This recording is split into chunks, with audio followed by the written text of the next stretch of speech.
The conference room smelled of stale coffee and ambition, the air thick with the hum of fluorescent lights and the faint rustle of papers.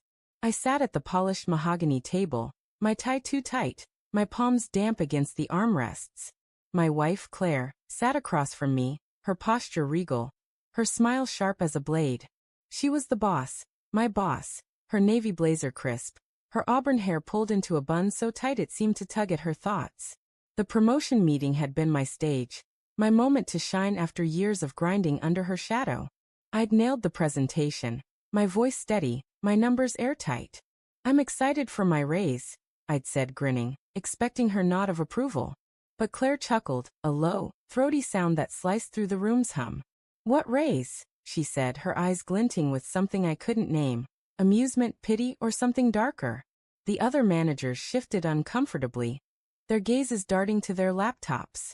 My stomach dropped, a cold stone plummeting through me. It wasn't just the words. It was the way she said them, like she was savoring a private joke. I forced a laugh, playing it off, but my mind was already racing.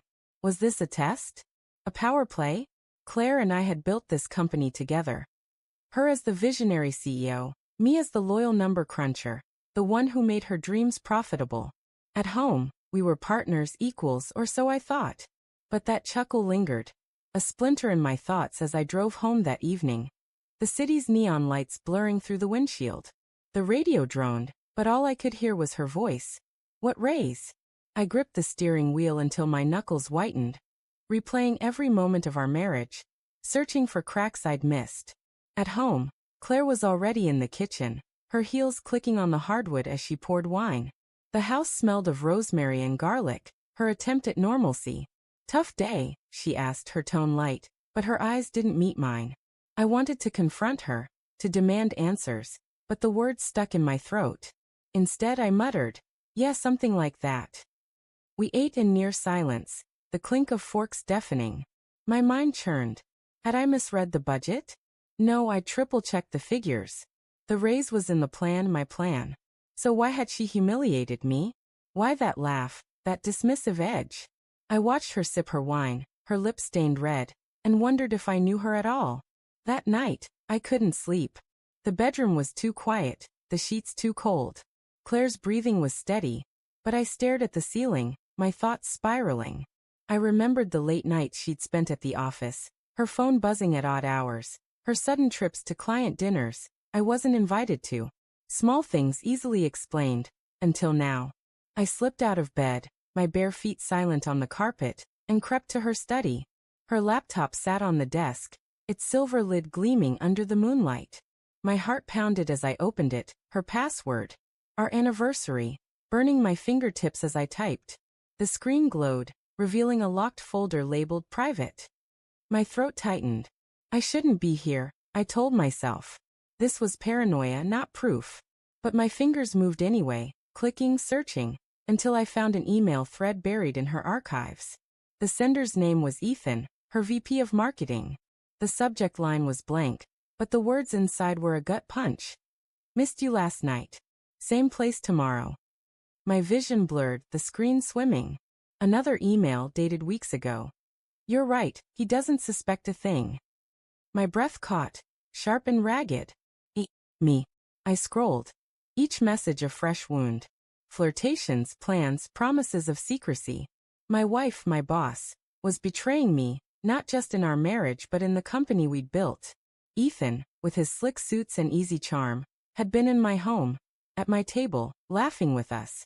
I wanted to scream, to shatter the laptop, but I sat frozen, the truth sinking into me like poison.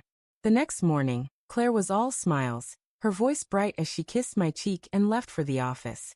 I called in sick, my voice hoarse, my mind a storm. I spent the day piecing it together, each memory a shard of glass. The way Ethan's hand lingered on her arm at the last company gala. The way she'd started locking her phone. The way she'd stopped saying, "I love you" first. I wanted to believe I was wrong, that this was a misunderstanding, but the emails were undeniable. Still doubt not at me. What if I confronted her and lost everything? Our marriage, my job, my pride. I needed proof, something tangible, something she couldn't twist. I started watching her. Subtle, at first, checking her calendar, noting her late nights. Then Boulder. I followed her one evening, my car trailing hers through the city's rain-slicked streets. She parked outside a dimly lit bar, one we'd never been to together. Through the fogged window, I saw her with Ethan, their heads close, her hand on his. My chest burned, my fists clenched. I wanted to storm in, to scream, but I drove home instead, the rain hammering my windshield like accusations. At home, I poured whiskey, the burn in my throat matching the one in my heart.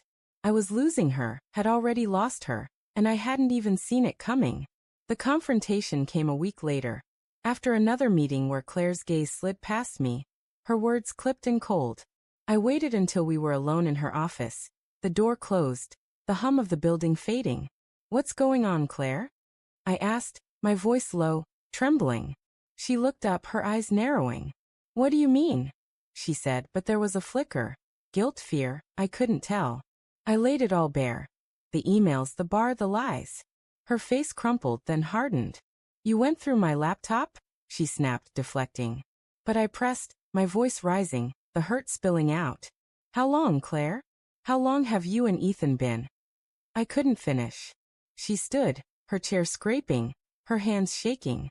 "It's not what you think," she said, but her voice cracked and I knew.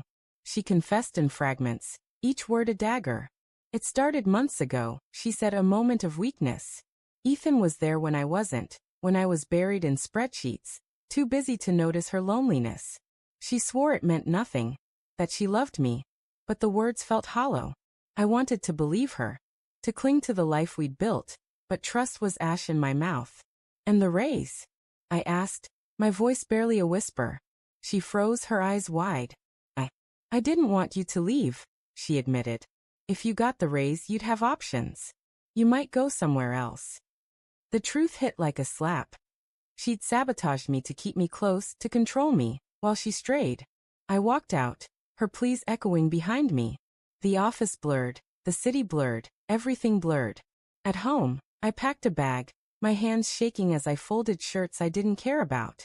The doorbell rang and I froze. It was Ethan, his face pale, his eyes wide. "I didn't mean for this to happen," he stammered, but before he could finish I swung. My fist connected with his jaw, pain exploding in my knuckles, satisfaction fleeting. He stumbled back, blood on his lip, but his next word stopped me cold. "She's pregnant, man. It's mine." The world tilted, the ground gone. Claire pregnant. Not with me. The betrayal wasn't just an affair. It was a future stolen, a life rewritten. I stood there, rain starting to fall, my heart a ruin, wondering how I'd ever rebuild.